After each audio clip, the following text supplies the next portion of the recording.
Yo, great friends, what's going on? Here we go on a Thursday. This is Kaplan and Crew with Grande and the Brown Man. We're coming to you from the 7 Mile Casino Studios, 7milecasino.com.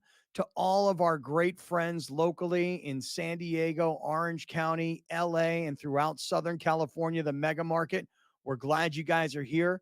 To all of our new great friends that are watching on SportsGrid television, wherever you may be, listening on channel 159 on Sirius XM, Sports Grid Radio. Happy to have you guys here today.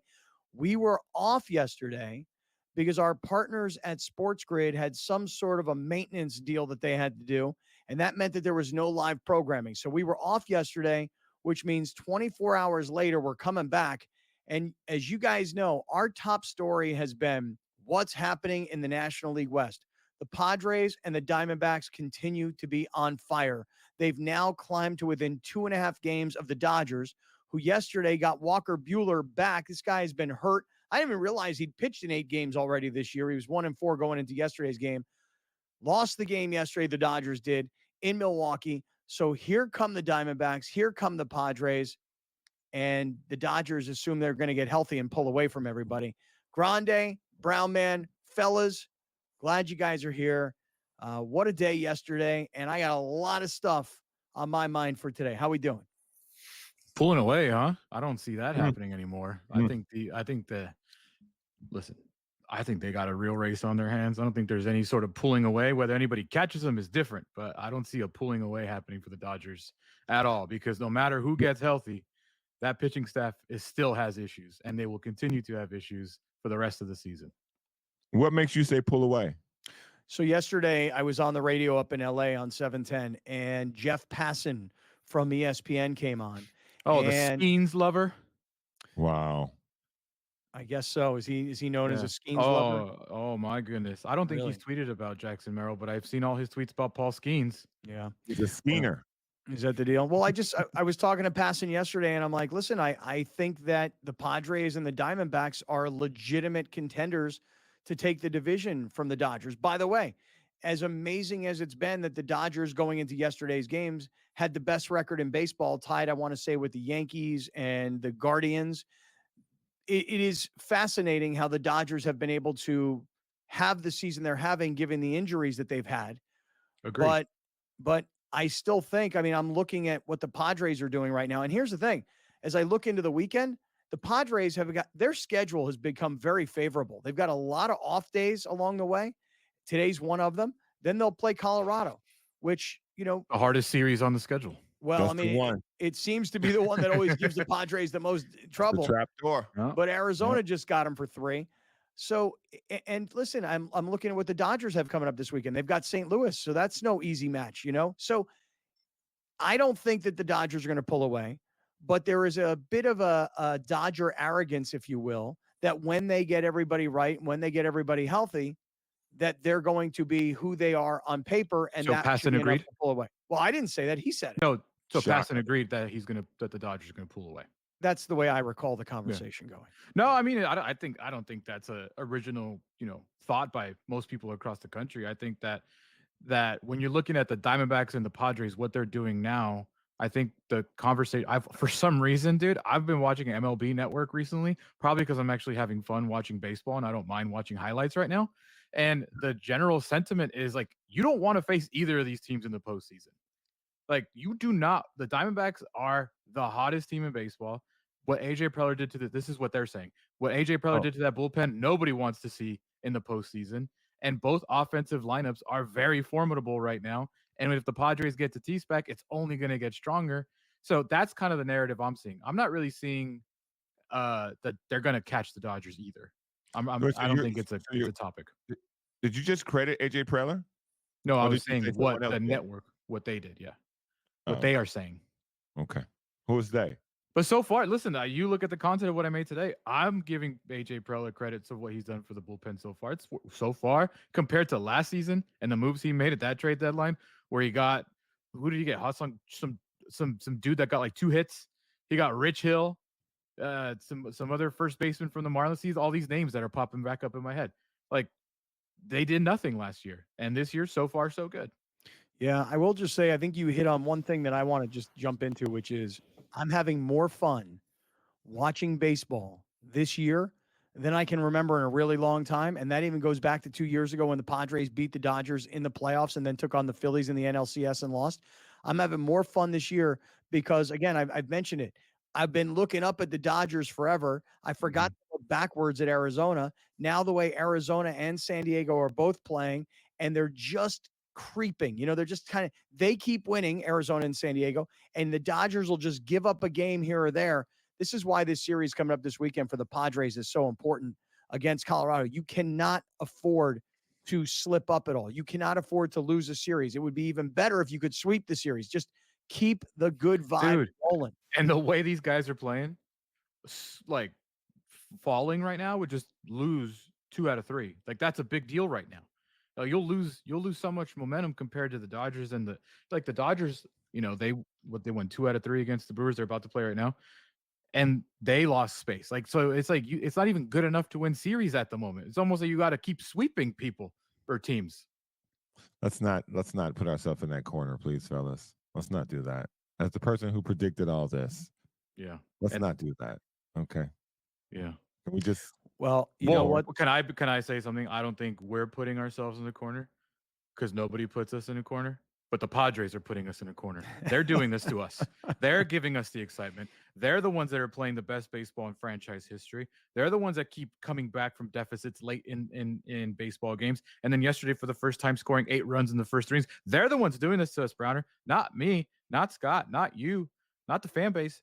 The Padres are making us feel this way. Like, yeah, we should sweep this team. Yeah, we're going to win our 9th straight series. Yeah, we're going to go win 100 games now. Like, who knows? Who knows? Let's get crazy. Wow. Remember when every game was life and death? Oh, dude, remember when they were like the most mediocre 500 team? Oh, by the way, Tatis was on that team.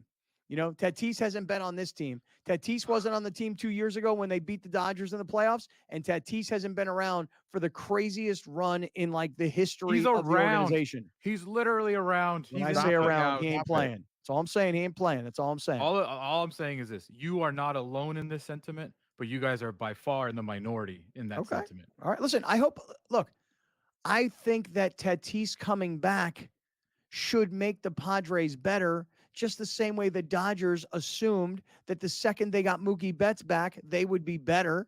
And the first game, they were.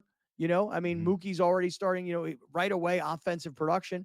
I would expect the same thing from Tatis. It is a statistical fact. It's not even a coincidence. I think another fact is that Tatis won't be back for probably another month. So let's save that conversation. Well, listen, I wonder if he'll ever make it back. And if he does make it back, can he come back and like immediately jump right in the way Mookie did for the Dodgers? Or how about the way Xander did? We were all down on Xander. Xander's out for the year. Xander's out. He sucks. Who's got the most hits since he's been back in all of baseball? So who knows? He sucks. Only one of us said that. Is that you?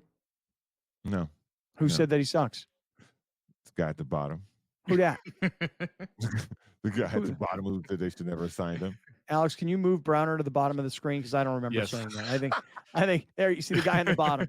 The guy. For those of you guys that are listening on Sirius XM channel 159, I always encourage you to come to our home base. It's our YouTube channel, youtube.com/Kaplan and Crew. And as always, you can find us on SportsGrid TV. All right, listen, let me do this. So we missed yesterday, which honestly kind of upset me because I really wanted to rip away at a local newspaper writer, a guy here in town. Everybody here knows who I'm going after. Everybody in Southern California knows who I'm going after. Nationally, you guys do not. There's this guy named Kevin Acey who writes for the San Diego Union Tribune. And this guy is the most arrogant, smug, typical writer. And he thinks he knows more than everybody, including the team's manager. And there was a great back and forth. We'll get to it coming right up. We're in the 7 Mile Casino Studios. This is Kaplan and Crew.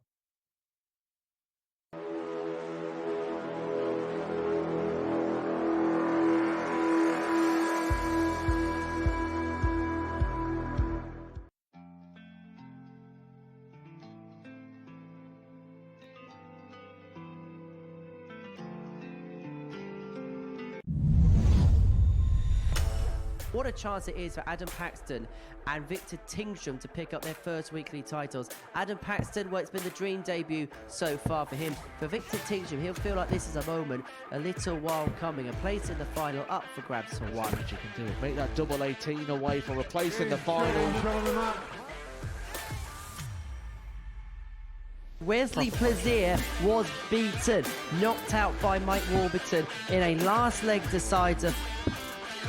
That is what they are playing for. They are playing for the trophy. They are playing for the big prize pot, and they are playing for a place in the £25,000 Champions Week. 97. There is a point you feel that reality will surely kick in for Adam Paxton. He's here on debut. He watches the Super Series almost every single week.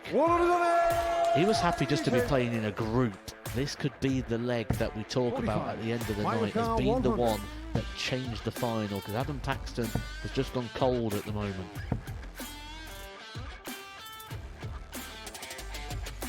Bang on, He doesn't just get two, he gets the lot. Adam should take out the 16 out. If not, Mike's just behind him. Shot of the fifth leg.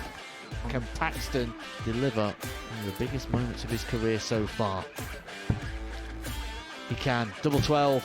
What a moment that is from Adam Paxton. Mike Warburton was looking at 60 to win the match. Paxton, here's your moment. He approaches the hockey with confidence, with time, and delivers. Adam Paxton on debut. The boy, the fanboy, comes to the Super Series and wins. I'm YouTubing. Hey, if you want to get involved in our live YouTube chat, youtube.com/Kaplan and Crew. If you want to watch or listen on Twitter, we're on right now. We're broadcasting live on Twitter, live on Facebook as well. Of course, SportsGrid TV and SportsGrid Radio channel 159 on Sirius XM. Hey guys, this segment of Kaplan and Crew is being brought to us by our friends at Blenders Eyewear. Let me tell you a quick story, and then I'm going to get to that AC thing. As far as Blenders Eyewear goes, let me tell you a quick story. We have a long time listener on this show. His name is Ryan Miller. And Ryan is a great guy, and I speak to him pretty much every day because every day he texts me something about the Padres or about something in sports. Or like he'll just text me and be like, hey, man, I'm going to a show tonight to Belly Up. Are you coming out? I'm like, bro, it's a school night. I don't go out, right? So Ryan, though, this is a couple of years ago, his brother died of cancer. And what he did is he took his brother's ashes and he took them to Petco Park and he connected with Joe Musgrove, who's like their favorite player. He's a San Diego guy. He plays for the team. He had the team's first no-hitter. It was the only no-hitter in franchise history until earlier this season when Dylan Cease got one.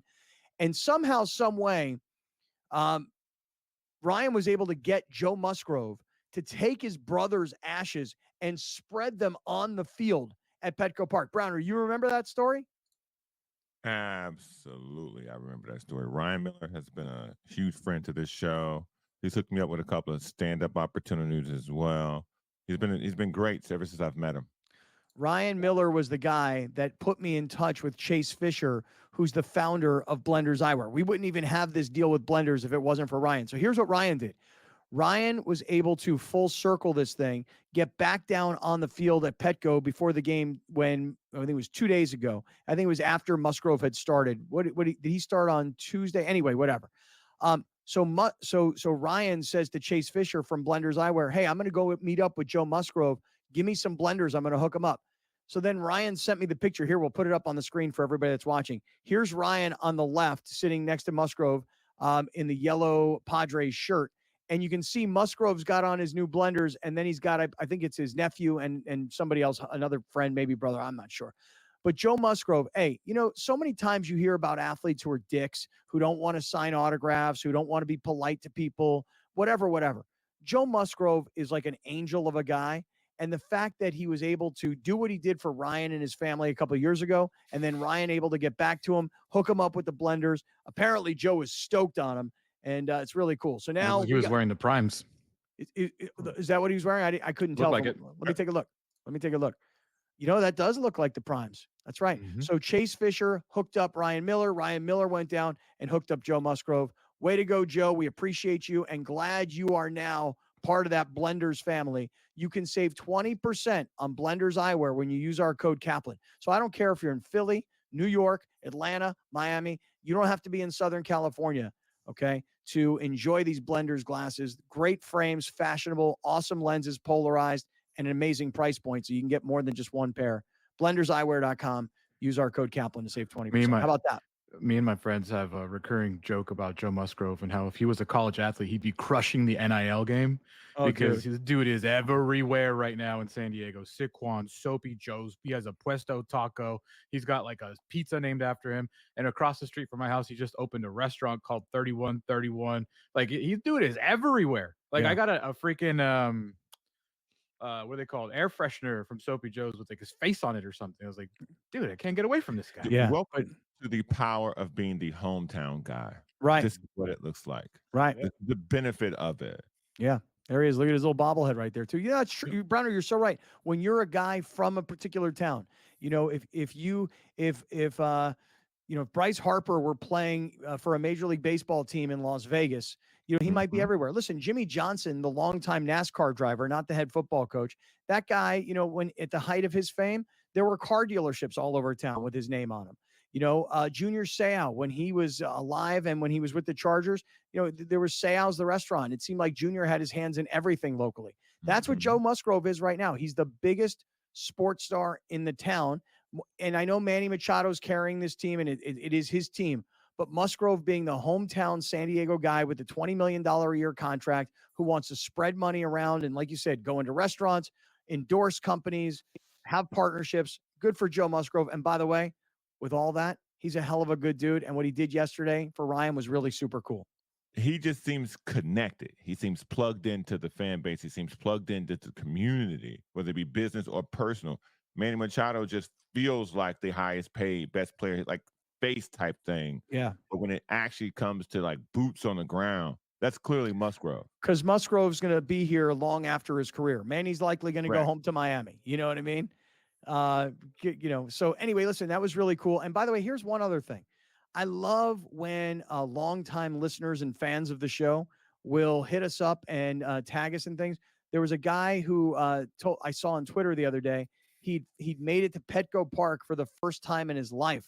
Here he is. This is Peter Holden, who says, after 7 years, I finally made it back to San Diego, the home of Kaplan and Crew, and my first ever Padres game at Petco Park. # great friends, # great mates, and # LFGSD. Look at that ballpark. Look at that ballpark. Man. What a beautiful day it was. Monday night, sell out, 46,000 people. It was a giveaway, so you never know. But then Tuesday, what do they do? 44,000 people. Padres, Pirates, Tuesday night, 44,000 people. I know. And as kids were going back to school. So the excuses, the days of, hey, it's Tuesday. It's always the slowest day at the ballpark. And hey, the kids are going back to school. It's over now. I mean, this has become, you know, people would say like St. Louis is baseball town USA. San Diego has, I mean, listen, just again, I always say it like this, watch SportsCenter and watch the highlights, you know, and you'll see certain ballparks empty and other ballparks. And there's a few of them around. It could be Dodger Stadium. It could be the Giants. It could be San Diego. It could be St. Louis. Could be Yankee Stadium. But I'm telling you, man, it is one of the great baseball attractions in the country right now. So if you're coming into town from anywhere around the country and you're coming into San Diego, make sure you catch a game at Petco Park, whether your team's playing or not, and you just want to go check out what's going on. So 40,000 people yesterday for a day. Amazing. Truly incredible. Really is. I did see we got tagged in something like Diamondbacks are bringing in like 23,000 and they're the hottest team in baseball, like on record. The Diamondbacks are attracting 23,000 in their ballpark in like Phoenix. This series, like their last game there was like 23,000, 24,000 people there. Hey, for them, that's a big improvement, by the way. Yeah. All right, let me do this. Let me get to this Kevin Acee story because this is actually amazing. Look, I'm not saying that the writers and the radio guys and sometimes, you know, they're super qualified and they know a lot. But other times to just create a story and then get into an argument with the manager after the game, it's worth all of us watching and listening to. Stick around.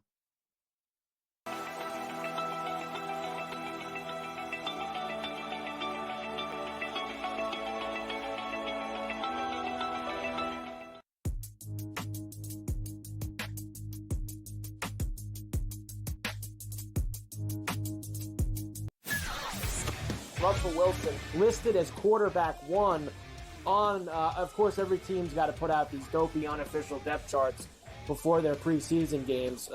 Wilson listed as 1, but Fields is going to start the preseason opener against the Texans. I still think they're going to start Wilson, but, if they start Fields, so be it. Like, I'm not going to lose any sleep over it. I know this. I think they're both talented. Pharrell Coast to Coast, only on SportsGrid. It feels like everybody's running to Houston, and that worries me a lot. The expectations for this Texans team, given where they were a couple of years ago, is kind of scary, is it not? I was at least looking for a number. I think the best one I found was plus 850, and then Super Bowl-wise, I think it was 16-1. I think if they make it, they would probably be the favorites. Game time decisions, only on SportsGrid. Say the under has the correct juice to the 6.5 win total for the New York Giants. It's a losing season. It's a bad season in the greater New York area.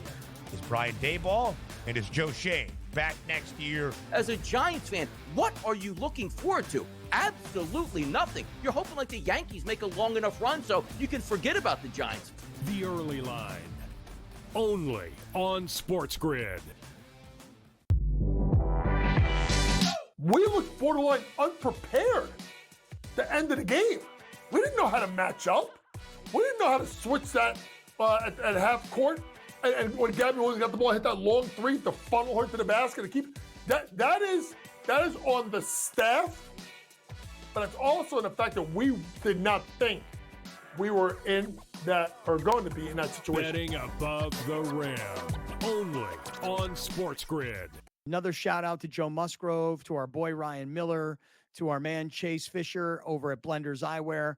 Really, really cool story that you guys provided us just the other day. And Musgrove putting on those new blenders was really cool. Now, here's what wasn't cool. So today's Thursday. So back us up to Tuesday night. The Padres win the game against the Pirates. And after the game, one of the local writers, who's a guy who's a total ass kisser, like team PR guy. What?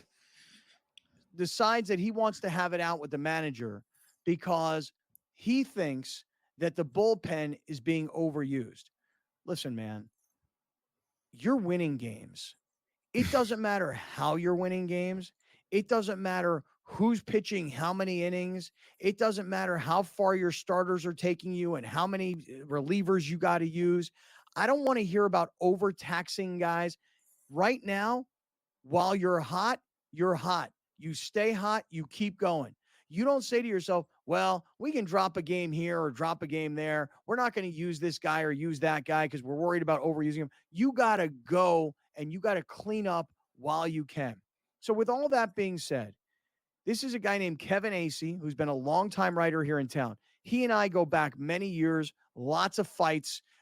This guy used to be the biggest ass kisser and PR guy for the Chargers back in the day, and now he's done the exact same thing as he's moved beats over to the Padres. Last year, when the Padres were horrible, and they were not even likable, which is now they're lovable, he then wrote a whole expose last year about everything that's gone wrong with the team, blamed Manny Machado.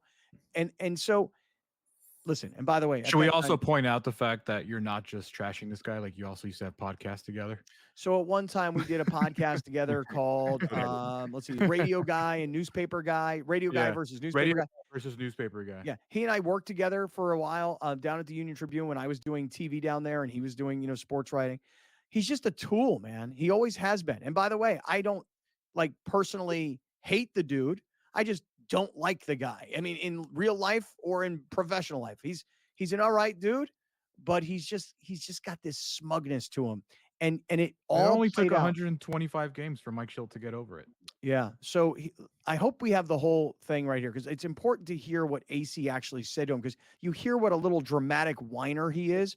And I know the fan base has gone after him. By the way, Ace, you'll just have to handle it like I did a few weeks ago with the whole Darvish, wanting to know what was going on with him thing that the fan base came after me for. All right, let's play it and let's hear it. This is a lot. like it's a lot. These high leverage guys having to go night and night out, and you're kind of like saying that it's not. I didn't say it. Or Ace, you're putting words in my mouth. Okay. I am pitching them accordingly to my experience in a communication with them. If you have exception with that, then of course if it's a 5-0, I don't come here to argue with you. I've already answered it very clearly for a minute. I don't know what more you want me to tell you that you're not hearing from me. I really don't. Okay. You know the first part. The first part is so annoying. It's a lot. It's a lot. I mean, these high leverage guys. I mean, it's just a lot. Like, brother, just get to it. Mike, do you think you're overutilizing your bullpen? Mike, do you think your bullpen is pitching too much? Mike, might you consider a different strategy when it comes to the bullpen, because these guys are putting a lot of wear and tear on their arms, and you're going to need these guys later in the season. Instead, it's like, it's a lot. No. It's a lot. And then you got Schilt, who goes, Ace, you're putting words in my mouth. Okay. Okay. If you say so. I mean, because me and all my media buddies here, this is all we talk about while we're eating hot dogs and sucking down popcorn in the media room. It's a lot. I'm going to question him because I'm the senior guy here. It's a lot. Okay. If you say so. Okay. I think my favorite part, I don't know about you guys, my favorite part about this whole thing is like he's questioning the guy like, dude, it's a lot. Like, it's a lot, right? But then he'll write, like, you know what else is a lot? Well, Michael King's pitched a lot of innings, too. He's never pitched this many. Matt Waldron's pitched a whole bunch of innings, too. Like, he's never pitched this many. And then so he'll go right about how they're taxing the starters that have never been this much. But, yeah, he goes and questions the manager about the bullpen usage. So it's like, which is it, dude? Like, Mike Schultz putting a puzzle together. Like, and the puzzle is 162 games. You know, like, what do you want him to do? Not pitch the guys that AJ Preller got? Like, not pitch the guys that he just gave us all his prospects for? It's a lot. No, Browner, you're muted. It's a lot. I haven't said anything. Okay. Just find it interesting that we're now mad because guys are going in the game. Yes. When last year we were mad. Year, you know, where was the rage when guys wouldn't go in the game? Yeah, right. It's a lot. It's really a lot. Okay. People are liking your impression. Okay. They it's are. a lot. Okay. The first one. All right, stick around. You know who's coming by? First time on the new show. AC? Nope. Jim Lampley. Next.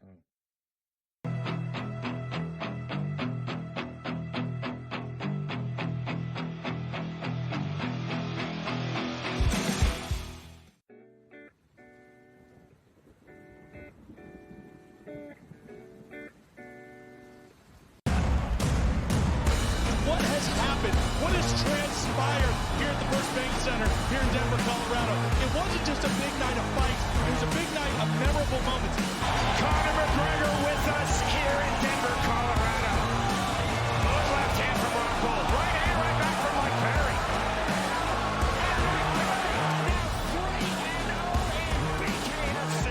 Could I get a face-off with Conor McGregor, man? It's an incredible setup here, incredible matchmaking, incredible storytelling. Oh, you had to come here. All these fighters that step in here are warriors, and all have my respect. And I'm into this game, yeah. We'll be into this, yeah. And we are live here in the Maverick Center here in Salt Lake City, Utah, folks. What a night. It is going to be historic indeed for BKFC 56. Whoever's the king of violence right here, this is going to be a great fight. Perry on the target. Right hand from Mike Perry. Double check.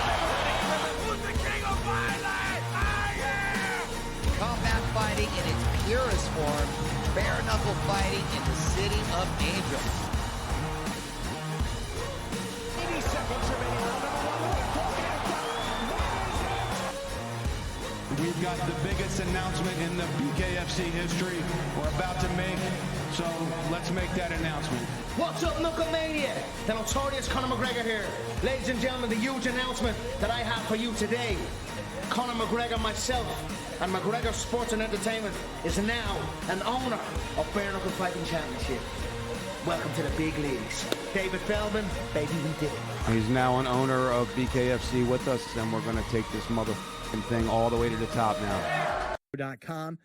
Grande, Brown Man, we started off today talking Padres, Dodgers, Diamondbacks, National League West, and we'll come back to that. We'll get to NFL preseason, lots of storylines around the NFL. We'll get to all that coming up, but the legendary Jim Lampley returns to Kaplan and Crew, and I can see Jim right now. I'm going to take a guess here, is at home in North Carolina. Let me take a look here. Let's put Jim up on the screen. Jim, how are you, man? I'm doing all right. Can you see and hear me? I see you and I hear you. You are a beautiful person to look at, and you are an even better person to listen to. How's things going?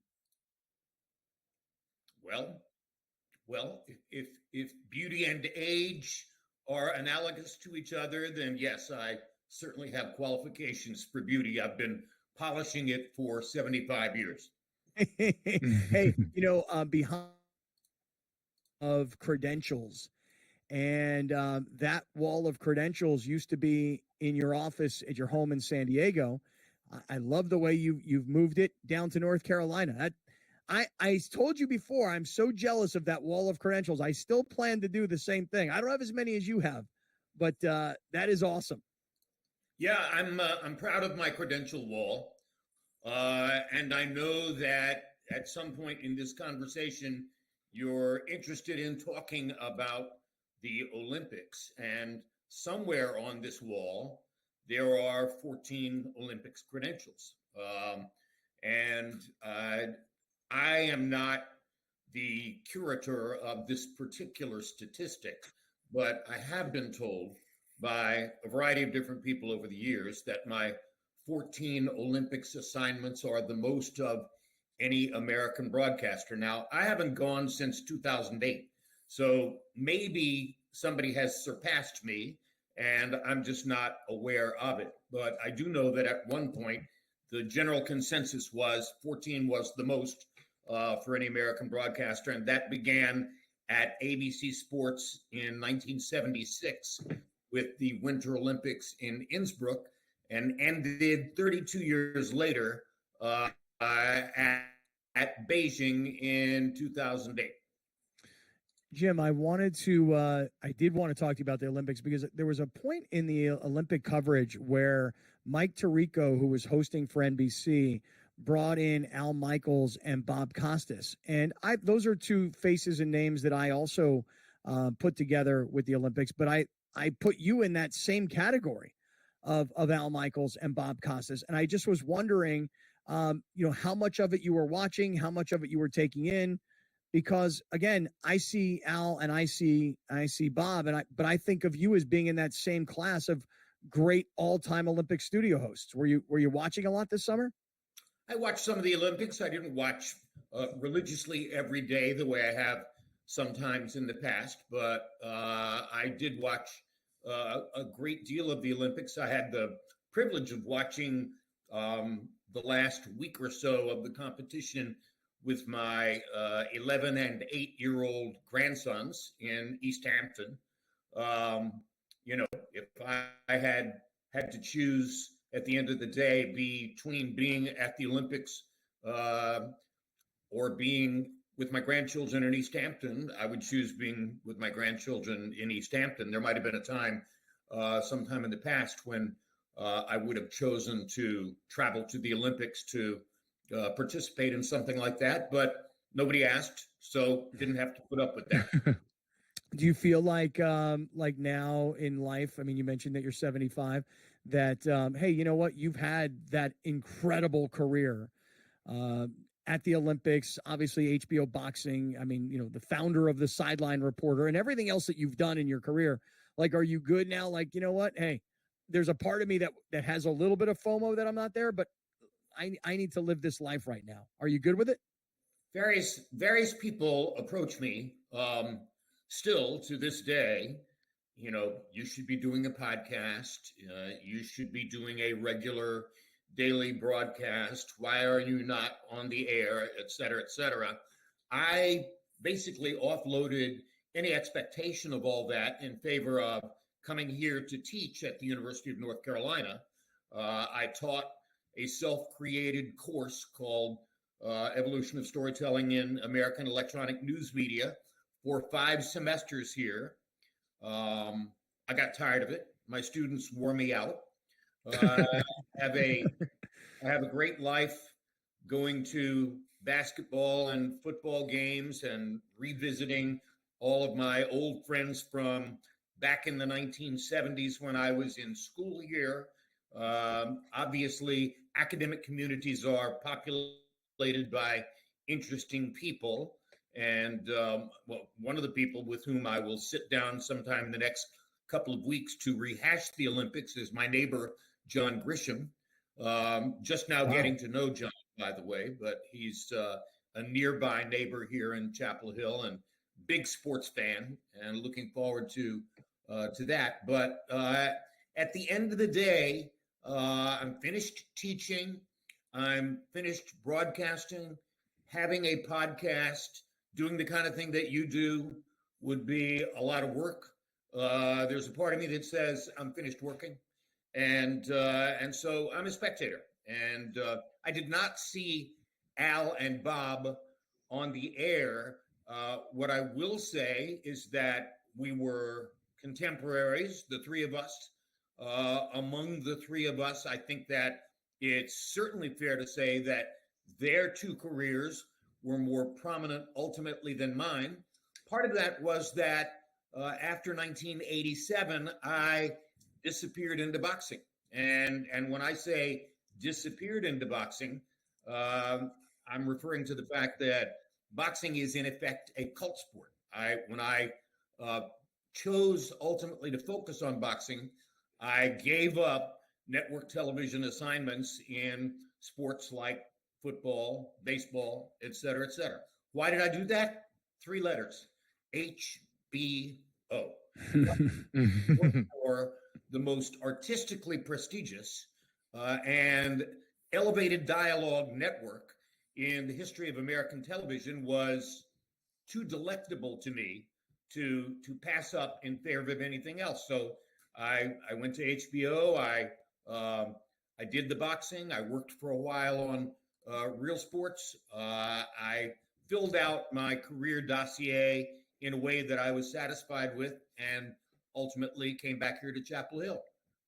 Well, I just want you to know, man, I admire the hell out of where you are in life right now. I really do. I think about our late friend Dick Emberg, who at 81 years old, had just gotten done kind of calling baseball games and was still doing some NCAA basketball stuff, and had a play that he had written and produced and was running around the country with that. And, all of a sudden one day, just boom, was gone.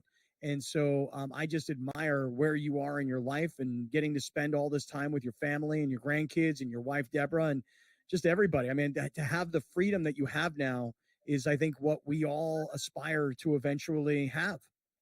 I loved it. He was a good friend and a lovely person. I would never have continued to pursue a daily, weekly, constant schedule the way he did. I think I came to a natural end in my working arc, and I didn't have to make the decision. The decision took place when a cell phone company from Dallas bought the world's most prestigious television network, HBO, and for reasons I don't know and will never seek to find out, decided that HBO should not be programming the boxing anymore. And with that, the most prestigious, most meaningful telecast ever in boxing was removed from television. I was removed from television. That was December 8, 2018, and I haven't really been back. Jim Lampley is here. It's Kaplan and Crew with Grande and the Brown Man. Let's do this. Jim, you have a few more minutes for us? I do. Okay, great. We're going to hit a 2-minute break here, and then we're going to come back with Jim. And I can't wait to hear from Jim what he thought, though, about the Olympics. Like, for example, breakdancing became a big part of the storyline, and yet breakdancing won't even be in the Olympics in 2028 in LA. And I keep reading this story. This is unbelievable, that boxing will not be in the Olympics in 2028 in LA. So more with Jim Lampley coming right up. Everybody stay right where you are. Browner, Grande, you guys jump in and take over from here. This is Kaplan and Crew with Grande and the Brown Man and Jim Lampley.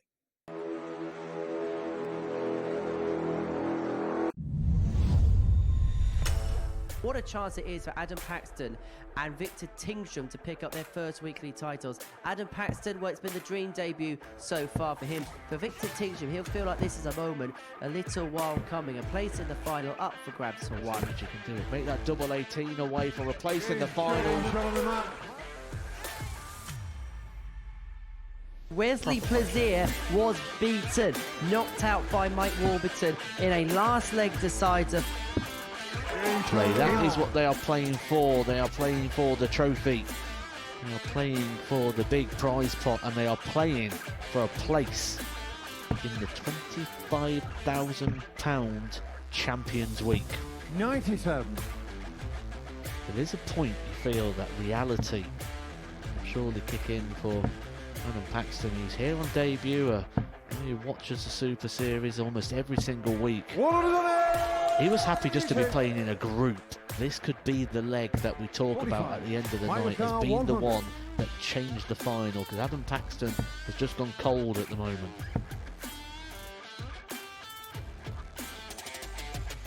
Bang on, He doesn't just get two, he gets the lot. Adam should take out the 16 out. If not, Mike's just behind him. Shot of the fifth leg. Can Paxton deliver one of the biggest moments of his career so far? He can. Double 12. What a moment that is from Adam Paxton. Mike Warburton was looking at 60 to win the match. 14. Paxton, here's your moment. He approaches the hockey with confidence, with time, and delivers. Adam Paxton on debut. The boy, the fanboy, comes to the Super Series and wins.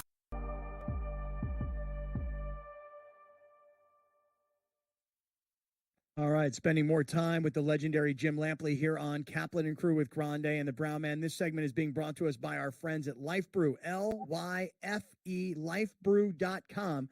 I don't know if Jim Lampley has tried mushroom coffee yet, but Jim, if you want to try mushroom coffee, here's the caffeinated version and here's the decaf version. And I'll tell you right now, the health benefits of this new craze that's going on around the country: the shiitake mushroom for vitamin B, the turkey tail mushroom for antioxidants, the king's trumpet mushroom for anti-inflammation, the lion's mane mushroom for support of memory and focus.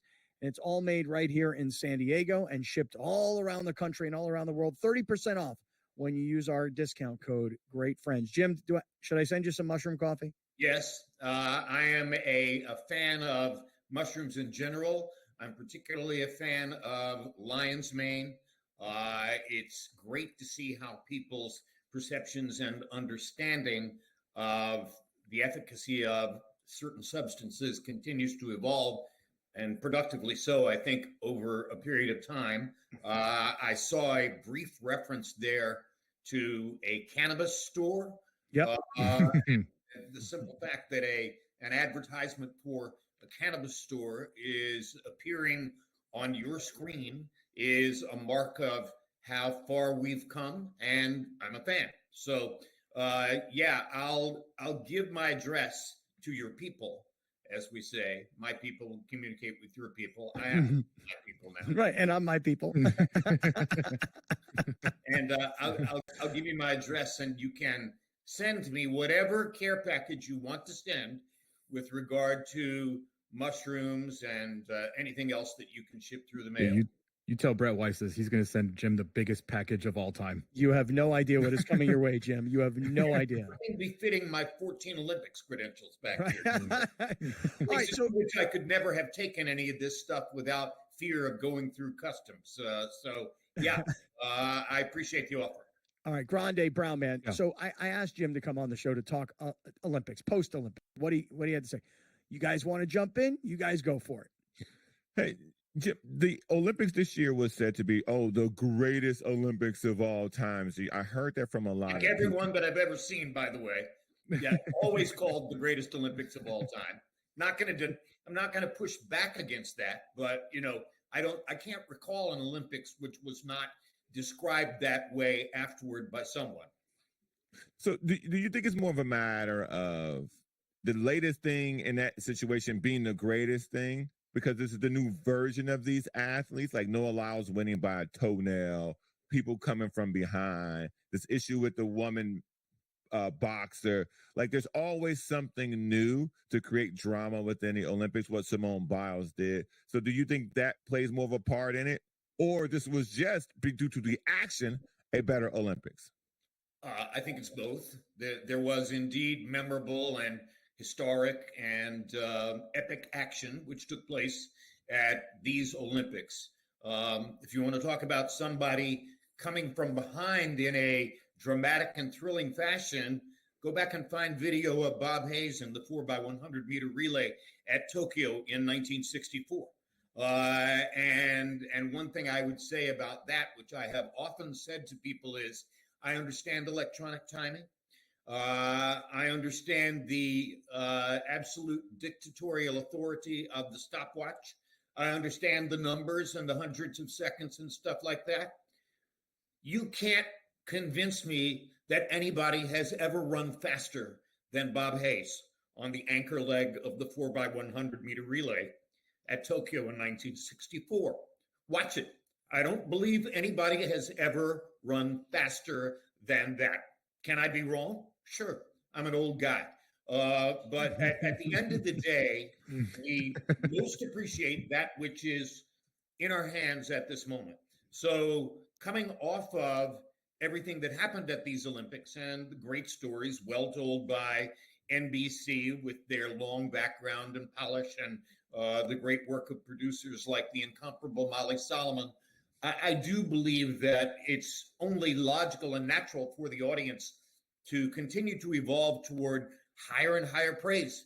And these athletes are now more famous than those previous athletes because of the modern media system, et cetera. So there's no reason to push back against that. The only mild pushback I'll give you is which Olympics have I seen in my lifetime which were not the greatest Olympics of all time? Right. Well, Jim, I wanted to ask you about that. You bring up, the production and the presentation of the Olympics, which this year, in my opinion, because of Peacock and because of all the accessibility that we have as fans to watch anything we want live whenever, what do you think about that? Where I watched a lot of NBC primetime, I saw the production, I saw Mike Tirico, I saw the way it was presented to me, and it's tidy and it's nice and it's quick and it's to the point. But watching it, the ability to watch every heat whenever I want was also something that I enjoyed. What do you think about all this new way of media presenting the Olympics? Well, availability is fantastic for the audience, and variety is fantastic for the audience. And so, again, this is another element which, through the continued evolution of electronics and audience awareness and global communications, et cetera, has gotten better. And I don't think there's any logical pushback against that. If you are a fan of the Olympics in 1996 or 1956 Melbourne, are you as privileged and as abundantly rewarded for your interest in the Olympics as is the case in 2024? Of course not. No logical comparison. So yeah, best ever until another one takes place. So, hey Jim, how much more time do you have? I want to just make sure that we. How much more time do you want, Scott? Well, I have a 2-minute break. This whole new clock is like it's 10 minutes on, 2 minutes off, 8 minutes on, 2 minutes off, and then we come back with 6 more minutes. Do you have 6 more minutes? Actually, it would be 8 more minutes. I do. I'm looking at my watch right now to survey the 8 minutes. Yes. Okay. All right, great.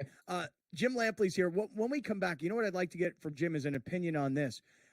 With breakdancing coming into the Olympics, and I realize it's kind of a one-time deal, but when you go into the next Olympics, 2028 in LA, and Jim's got a lot of LA in his DNA, when you go into LA in 2028, the word has been that there won't be boxing. Now, how could the Olympics not have boxing? I want to get Jim Lampley's opinion about that coming right back. Remember, this segment is being brought to us by our friends at Life Brew, L-Y-F-E, lifebrew.com. You're saving 30%.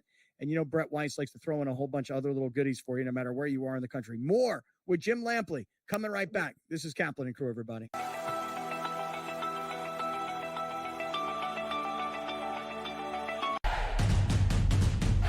Try and set the stage for what should be a great year of NFL action. There's a handful of teams that potentially can compete for a Super Bowl championship. Confusion and uncertainty this year more than some in the past. This team looks like it's ready to make a move, but we just don't know if it's bad or good this year. J.J. McCarthy is eventually going to take over, but it's a no-lose situation for them. I mean, they suck. They were 7-10. Only on SportsGrid. These preseason games often just come down to a team will get inside the 5-yard line and they go for it. Like nobody's ever, like in the real world, the Falcons would have kicked the field goal. And hit this thing right down to the middle. We talk about these games being close, decided, maybe a tie. Like that's the whole thing. You talked about it, Merrill. These lines are moving like not just 1 or 2 points. Like this is significant stuff. Sports Rage tonight, only on SportsGrid. It feels like everybody's running to Houston, and that worries me a lot. The expectations for this Texans team, given where they were a couple of years ago, is kind of scary, is it not? I was at least looking for a number. I think the best one I found was plus 850. And then Super Bowl-wise, I think it was 16-1. I think if they make it, they would probably be the favorites. Game time decisions, only on SportsGrid. 4% is 4%. It's hard enough to get a win, let alone you take it. So if you make a $100 bet and you win, they want to give you $96. If you continue to say that we're going to be at a 15% tax rate and then double it or almost triple it in states like they did with Illinois, went from 15 to 40, we're going to pass it on to the consumer in the form of a surcharge. In-game live, prime time, only on SportsGrid. All right, guys, it's Kaplan and Crew with Grande and the Brown Man. Jim Lampley is here for 6 more minutes, and then we'll let Jim get back to his life. It just bothers me that Jim lives in North Carolina now, not because I don't want him and his family to be happy, but when he lived in Del Mar, I could just call him and go, hey, can I come over? I need to talk to you. I need to talk about something. And I need to have, like, more hands-on with you, Jim Lampley. Deborah is visiting in Del Mar right now, Scott. And we don't make that trip all that often. So it is an occasion. You know my wonderful wife, and she regards you as a great friend, to use a Scott Kaplan phrase. So call Deborah if you have her number. I do. Say hello. I will, and maybe I can get her out to the track. We miss you at Del Mar. You know, their horses are running right now. Yes, and Del Mar misses my wallet. When I was a child, around the time when Cassius Clay won an Olympic gold medal in boxing in Rome in 1960, I picked 5 consecutive Kentucky Derby winners. And my mother at that time said, I can't wait to get you to the track. You are going to absolutely kill it. And ultimately, good friends, great friends, like you and the people who run Del Mar wound up bringing me in, inviting me several times to sit up in that great panoramic view dining room and enjoy the races. And I can remember winning maybe 2 or 3 bets, but beyond that, they have a lot of my money. Hey, Jim, let me just, with these final few minutes, you mentioned Cassius Clay, 1960. I mean, to me, boxing is one of those sports that is an Olympic sport. I mean, that before you become a pro, before you become a world champion, you're a boxing champion in the Olympics. What is your opinion of this notion that there will not be boxing in the 2028 games in LA? Absurd. Again, I purposely used the name of Cassius Clay, and I don't know what is the argument I really haven't paid attention to what the IOC's argument or any other governing body's argument is against having boxing in the Olympics. What sport is inherently older other than wrestling? What sport is more naturally endemic to global culture? I don't know of one, other than maybe track and field, but even track and field requires a level of organization that boxing doesn't. It's very simple. You put on gloves and box. I'm disappointed. I don't want to go so far as disturbed. Officials are officials. They have to make certain kinds of decisions to live. I don't know who it is who's opposed to including boxing in the Olympics, but it makes no sense to me. I know. I am reading that the IOC is trying. They've given boxing a year to get their governance and finances in line to get it into LA. Well, I think that's a good idea, and I think the greatest injustice I know of with regard to any one competitor in the Olympics is what happened in Seoul, South Korea, to Roy Jones. The absolute criminal denial of a gold medal that, frankly, would have meant a lot to Roy as his life went along. So I see the problems. I would agree that the global governing body has been a cesspool of misbehaviors and inadequacies, but that doesn't mean you get rid of the sport entirely. Yeah. Find other ways to reorganize. I got to ask Jim before he goes, because we got 2 minutes. The state of boxing right now. I don't even know where it airs on television half the time, and they're big, giant name fighters fighting each other. The introduction of Saudi money, just your general thoughts here on the state of boxing in 2024. You got a minute. You have to be a sophisticated fan to find the fights that you want to see on television. You have to understand the television distribution system as it now exists. I don't really understand everything about it. I'm sometimes incapable of finding the fight that I want to see. But at the end of the day, that's the basic nature of an entrepreneurial, one-on-one type sport, somewhat ungoverned. Larry Merchant's line, I can't claim it. Boxing, can't fix it, can't kill it. And I believe that Larry's right. Can't fix it, can't kill it. So don't try to kill it.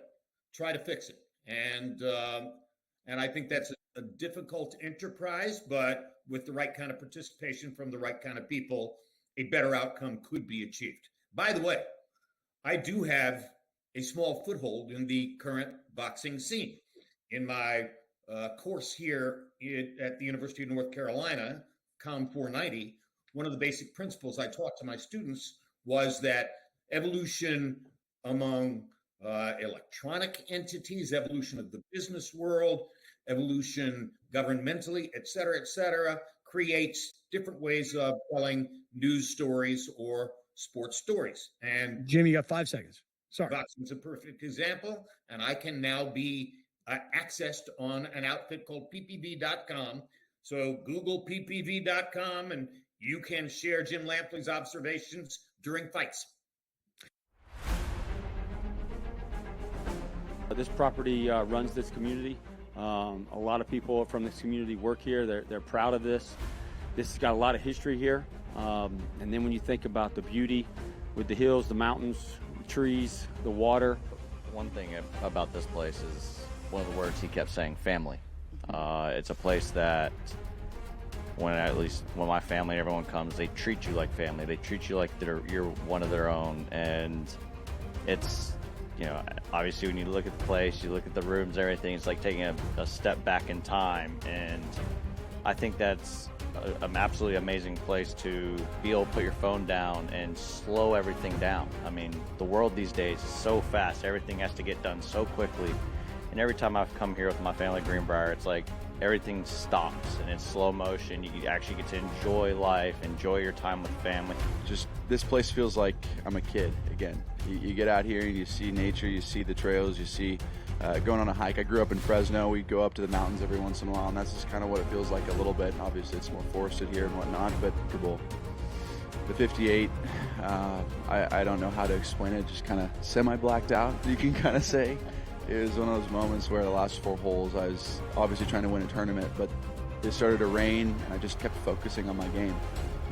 I didn't get outside of this bubble that I created with myself. I just wanted to focus on hitting the next best shot.